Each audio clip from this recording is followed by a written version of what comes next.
Now the left-wing media insists that yesterday's Tea Parties were a sham, and doesn't that capture exactly what they are all about? And that is our headline this Thursday night, day number 87 of America's redistribution plan, and day number 2 of America not taking it anymore, completely out of touch. Now thousands upon thousands of Americans rallied yesterday in cities all across the country, yet the left-wing, completely pathetic Obama mania media, well, they refuse to report the truth about what happened. Instead, they're sorry old Obama apologizing. Well, once again, it has gotten the best of them. Just take a look at this disgraceful performance by a CNN reporter just yesterday. Okay, let's see. You're here with your 2-year-old, and you're already in debt. Why are you here today, sir? Because I hear a president say that he believed in what Lincoln stood for. Lincoln's primary thing was he believed that people had the right to liberty and they had the right... Sir, what does this have to do with taxes? What does this have to do with your taxes? Do you realize that you're eligible for a $400 credit? Finish my point.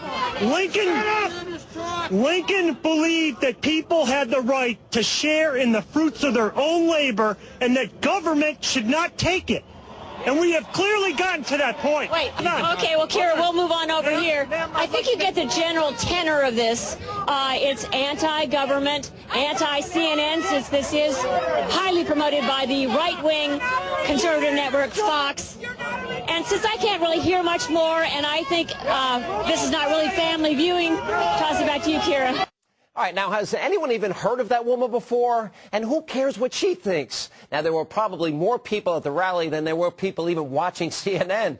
But, of course, what CNN doesn't want you to see is what happened after that hit, when the people at the protest actually confronted the CNN reporter and made her look like the hack she is. There aren't that many signs that have Hitler and Obama. There's not. Obama is the Antichrist. You know what? Obama is you know the what? devil. You are not talking to regular mainstream people. You picked people to talk to. That's right. That's right. I don't have a sign. You're not talking to. You didn't talk to him. He doesn't have a sign. Why don't you tell me why you're here? We're here because we are sick and tired of the government taking our money and spending it in ways that we have no say in. We have no say whatsoever. The government is being run by the Federal Reserve Bank, and they are getting all of our money. And meanwhile, over on C-SPAN, Vanity Fair media reporter James Walcott, well, he needs to get his television fixed.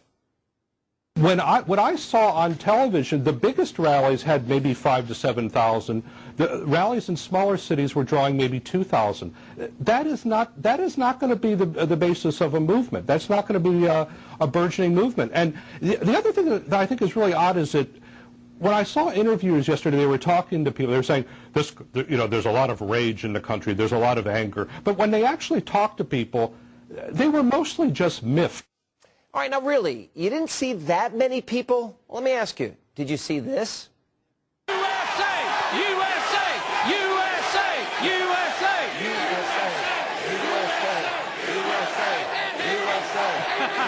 All right, now here's the point. These Obama cutouts and sycophants, the Obama mania media and the press, they always do this to people that they disagree with. Now, they love anti-war and Prop 8 protests in California, but when Americans stand up against a radical socialist agenda that they endorse, well, the press falls all over themselves, trying to dismiss them as phonies. And that's why people are watching this network, the Fox News Channel, in record numbers, and why they have written off so many of our competitors. And that's how out of touch these guys in the media really are.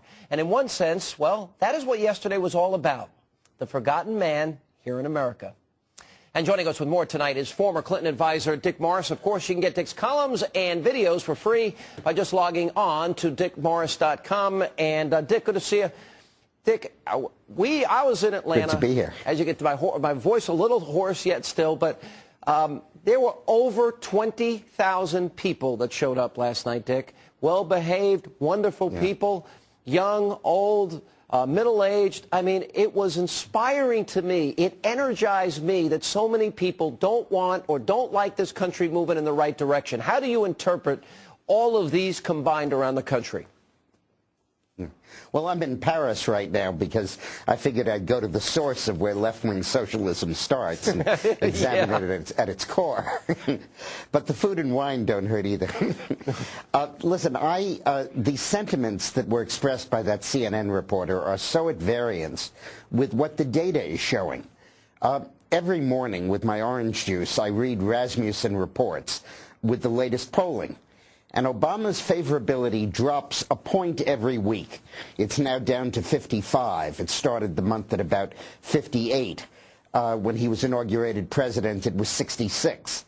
And he has an interesting thing where he says, do you strongly approve or strongly disapprove? And at the start, there was a 20-point margin. Now it's almost tied. There's a 2-point margin. And I think that Obama is just sinking day after day after day. Yeah. And those crowds that you spoke of are reflecting that.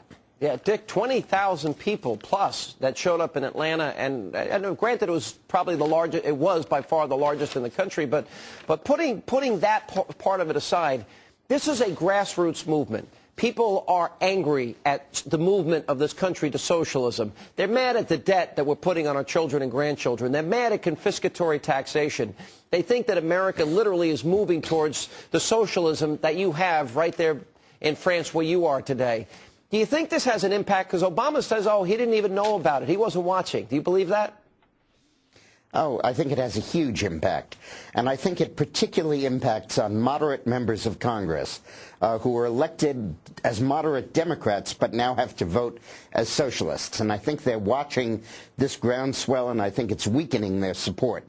You know, Eileen and I just finished writing, we're here on a vacation afterwards, our new book, Catastrophe. And one of the statistics that I dug up that just blew my mind, 41% of Americans who get colon cancer die. I'm sorry, 41% of Canadians who get colon cancer die, and 32% of Americans who get colon cancer die.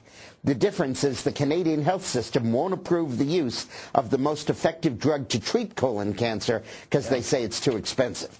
That's what we're headed for, and people understand that, and they know that while they still have their liberty, they need to speak out about it. Well, I agree. And I think one of the things that's interesting about this, I think most people understand that health care probably is the dividing line. That if America, and he puts a $634 billion down payment on health care, if we go down that road, we don't get to recover after we spend that amount of money. Right. True? False? It's true, but the key thing about health care, and we make this point in the book Catastrophe, it's going to come out in 2 months, you can spend more money on education, and you get better education. You can spend more money on defense, and you get better defense. But for medical care, you're limited by the number of doctors and nurses that there are. This can't be a service that can't be delivered by a machine. It needs to be delivered by a person. And as he's going to expand health care to cover everybody, no matter what extra money he puts into it, he's not going to have enough doctors or enough nurses to go around, and you'll have the same kind of rationing that I was just citing in Canada. And you're right, that is the dividing line. Taxes can always be repealed. But with health care, you're talking about somebody's life. When we look at all the things we debated in the campaign, and I said, for example, now they have a list of, potential radicals, guys that may put a pro-life bumper sticker on their car or a pro-Second Amendment bumper sticker on their car. But it's interesting that, and even, quote, these angry military members, which they're now apologizing to, and I think they need to do a lot more. But obviously, Barack Obama doesn't view Jeremiah Wright, Ayers, and Dorn as radical. Do you think that the person that I was trying to warn America about, do you think that radical is now in the White House? Is he that extreme? Or do I misinterpret this? Am I wrong in some way? I think that that's a question I've asked myself so many times as this administration has unfolded. I don't think he's as bad as Jeremiah Wright or William Ayers. But I do believe that at heart he is a European socialist. If you come here to Europe and you understand their system, their priorities, their focus on distribution rather than growth, on fairness rather than moving up, on avoiding work rather than encouraging people to work, you really come to understand that it's a different worldview, and it is what Obama shares. And I'm concerned that when you look at the global regulation of our economy, you look at the application of international law, you look at the growth of Sharia law, that you're really talking increasingly about taking America away from Americans. All right, Dick Morris, listen, by the way, we appreciate you getting up there very early in France this morning. We appreciate you being on the program. Thanks, Dick. 1:30 in the morning. I know. No, thank you.